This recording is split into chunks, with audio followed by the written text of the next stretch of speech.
A matter of days from Europe, but Australia is also making its own. At a secure facility in Melbourne, they're at the final stages of producing 50 million vials of the AstraZeneca vaccine.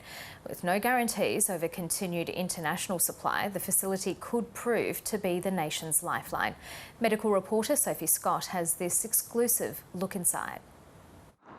Inside these walls, important work has started to help save Australian lives. It's exhausting, but it's very exciting. The CSL labs in Melbourne are making 50 million doses of the Oxford AstraZeneca vaccine. The first step is this tiny vial. It contains modified human cells that will be the basis of the vaccine. The logistical effort has been huge to create the number of vials and vaccines that the Australian population will need. This mixture is put into bioreactors. Then the waiting game begins as the cells multiply. There's been some adaptations that are required, but we've been able to do that pretty seamlessly. Then they add the critical ingredient, a deactivated form of adenovirus, a type of common cold virus found in chimps.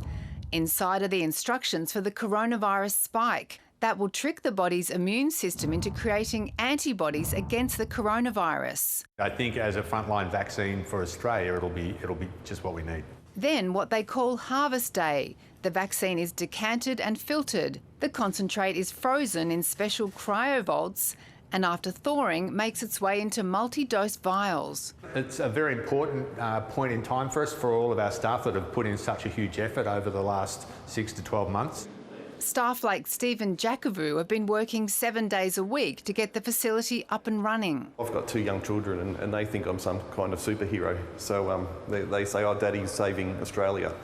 There have been some concerns about the effectiveness of the vaccine on the South African variant of the virus. But CSL says it can adapt to new and emerging variants. If the vaccine needs to be tweaked, we can respond fairly quickly, I think, if needed to. Its maker, AstraZeneca, confirmed that could take up to 9 months. That's 10 doses. Prime Minister Scott Morrison was playing down the need to speed up how vaccines are approved. Our process has been the normal process, the one where every I is dotted, every T is crossed. All the relevant medical professionals ask all the relevant questions they have to. When they give it the tick, you can get the jab. Formal approval from the regulator is due in the coming weeks.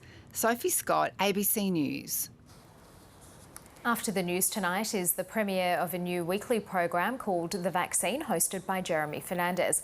That's at 7:30 Eastern Daylight Time tonight and every Friday night on the ABC News Channel. Former federal